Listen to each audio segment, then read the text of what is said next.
Hey everyone, it's Goy. We're going to do a little tutorial about scraping based on footprints with Scrapebox.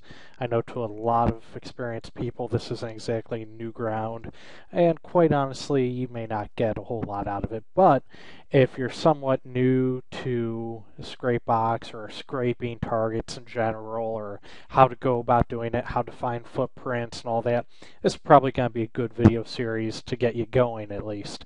It's going to be a three-part series. The first part, which is this, going to be a little introduction, a little bit about setting up Scrapebox. Part two will be finding in URL footprints, and part three will be about finding additive words footprints.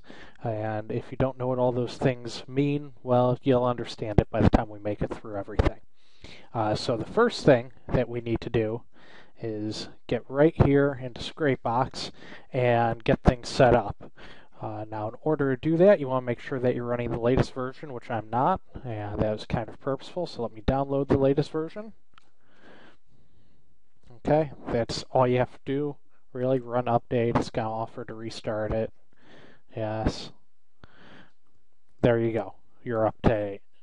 The next thing, oh, anytime we'd like to verify. There we go. The next thing you need to do is get some proxies. Now, I recommend private proxies. They're going to be faster. They're going to be more reliable. You can get shared proxies from a lot of providers. They're really not that expensive, and they'll make your life 100 times easier. But I'm going to assume that you're not quite at the point in time where you can afford that just yet, and you need to get going with something pronto. So in order to get some proxies, Scrapebox has a built-in feature, as most of you probably well know, but in case you don't, all you do is you click on the Manage button, Harvest Proxies. You want to import from the standard list, Start. Okay, there you go. Click Apply. Here are your proxies. Now the next thing that you want to do is you want to test the proxies. Well, let me take that one step back. Actually, if you can, you'll want to make sure there are no duplicates. However, in this case, there aren't. I guess that's been a new feature that they automatically remove duplicates. Probably not too new. I don't use public proxies all that often, so you have to forgive me there. Anyways, you'd want to test the proxies, but for time's sake, I'm not going to do that. So let's just assume that you had. You'd click on Save, Save Proxies to Scrapebox. Okay, click on Close, and now you have proxies. Next thing you're going to need is you're going to need some keywords to put in here. Now, if you want to scrape according to your niche, then you'd put in phrases or keywords that you might use. For instance, if your niche was penis enlargement, you might use penis enlargement, male enhancement, how do I get a big penis, things like that. That's really not going to be the case for a lot of people who are just out there scraping as many targets as they can find.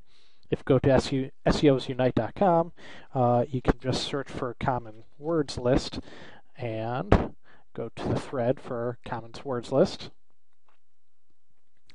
Okay, you go down to the combine list here.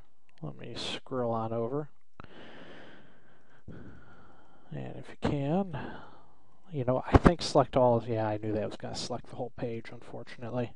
Well, we're going to have to do it the long way, which really isn't that long. Highlight it and just drag it on down. Oh, I went too far. You're going to have to live with me while I fix that whoopsie. Okay. Copy, and you're going to paste that into the keywords box. Now, one thing here is I did screw up, and you can see how the white and pink are next to each other. You can just click Enter and get that all sorted. Now, once you begin to harvest some footprints, once you figure out how it's done and how to get it done, what you're going to do is you're going to put your footprint right here in this top box. All right, so you have keywords down here, and you have your footprint up here. For the sake of time, I suppose, I'll just shoot one off that I happen to know. Oh, in fact, we can just pull one out of the box here. That's even better. Let's see, what makes good sense for what we're doing? I suppose it really doesn't matter. Here we go. In URL puribbs.cgi. That's for scraping puribbs things. All you do from there is click Start Harvesting. Well, I take that back. With in URL queries, you only want to use Google. With other queries, with the additive word queries, which we're going to go over in the third video, you'd want to use all the search engines. But for in URL only works with Google. Well, I shouldn't say that. It only works out of the search engines that Scrapebox can scrape. It only works with Google. Some other search engines use in URL, but they're not available to harvest from in Scrapebox. So back to the point, we click Start Harvesting. Obviously, I didn't test them, and you know that. At this point in time, assuming that you did test them, you'd click on Yes and Go. Since I didn't test them, I'm just going to click on No. But assuming that you did, what would happen is all of the URLs from the harvested targets would fill this box. From there, you'd go to Remove. Remove duplicate URLs or duplicate domains, depending on what you're scraping for. Most of the time it's going to be duplicate URLs. And then you'd have your cleaned and ready to go list. Well, as cleaned as it can be with Scrapebox. Once you get into Xroomer, it can get a little bit cleaner, but that's not the case with Scrapebox. And that's not really an incredible downside for most purposes. It's just the nature of the beast. Scrapebox is a great Swiss Army knife of SEO tools.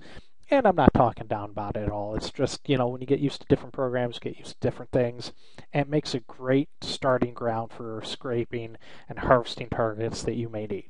So, like I said, if you have any other questions, you can visit us at SEOsunite.com. I'd be happy to go over it with you. In fact, there will be a thread in which all 3 tutorials will be talked about, I'm sure.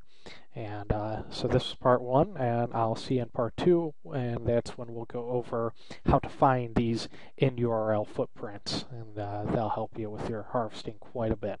Okay, take care.